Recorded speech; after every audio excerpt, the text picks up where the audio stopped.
The Wizard of Oz is a classic film, but its Technicolor splendor hides plenty of dark and nightmarish moments. Since the movie was filmed way before concepts like workplace safety and sobriety were invented, a lot of strange things went on during filming.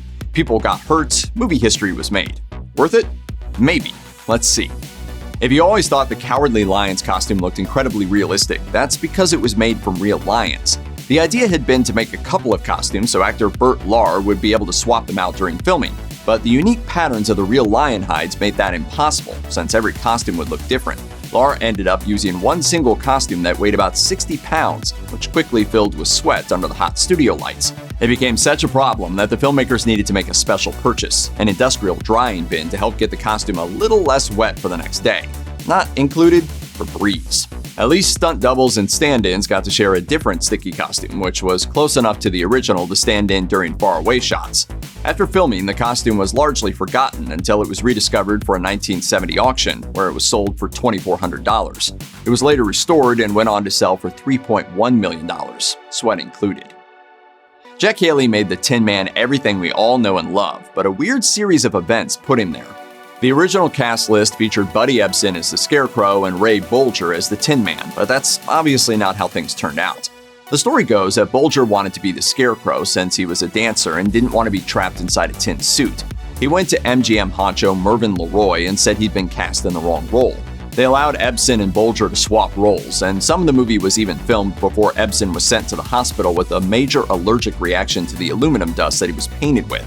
According to Ebsen, no one believed he was sick and he was ordered back to the set. That is until, thankfully, medical personnel got involved. Ebsen would complain of breathing problems for the rest of his life, and he didn't even get to be in the movie. Jack Haley was hired, and the studio switched to using aluminum paste rather than dust, and that quickly gave Haley a severe eye infection, so filming was delayed again.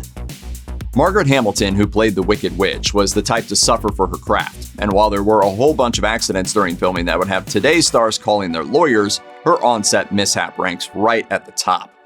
The first take of the witch leaving Munchkin Land went perfectly, but director Victor Fleming wanted another take, just in case.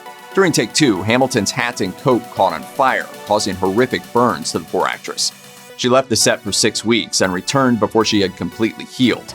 Since they couldn't reapply the green paint to her burned skin, she wore gloves for the rest of filming. Not surprisingly, she had lost a bit of faith in the special effects department and refused to do any more fire-related scenes. They still had that famous skywriting sequence to film, and that required an actress who was willing to sit on a prop broomstick that spewed smoke.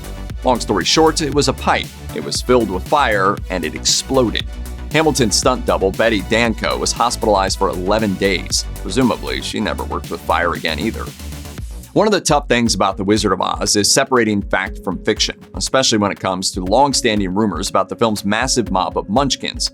According to the Munchkins themselves, there was no drunken carousing, and many of the more lewd and outlandish stories about their behavior on set are both completely fabricated and hurtful.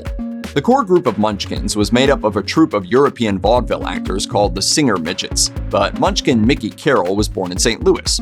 That meant he had something big going for him. He could speak English.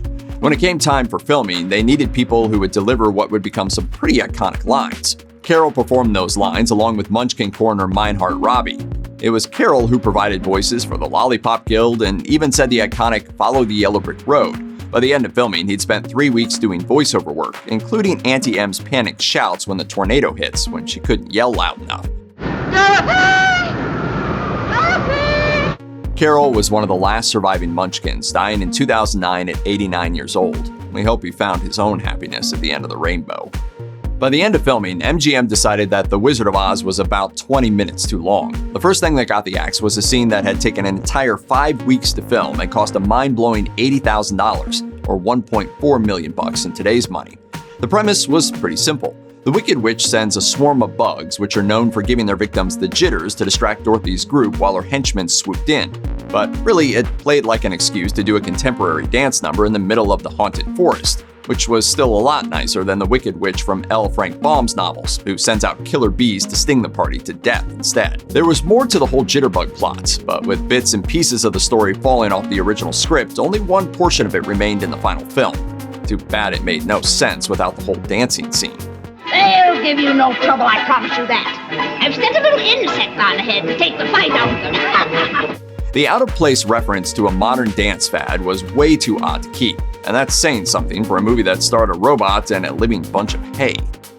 It's obvious that back in the day, we didn't always know what we were doing when it came to science in human bodies, which is why pure, uncut asbestos was used in just about everything, including the scene in The Wizard of Oz where Dorothy's gang falls asleep in the field and snow begins to fall. Obviously, that's not snow that's falling on them, but the choice of asbestos was perhaps short-sighted. The film stars were all covered with asbestos fibers, and at the time, it wasn't that odd. Asbestos was often used to simulate fake snow, even in department stores. You know what else contained asbestos? Everything that needed to be fireproofed, including the Wicked Witch's broom and part of the Scarecrow's costume.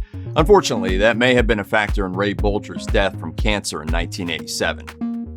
Check out one of our newest videos right here. Plus, even more messed up history videos about your favorite stuff are coming soon. Subscribe to our YouTube channel and hit the bell so you don't miss a single one.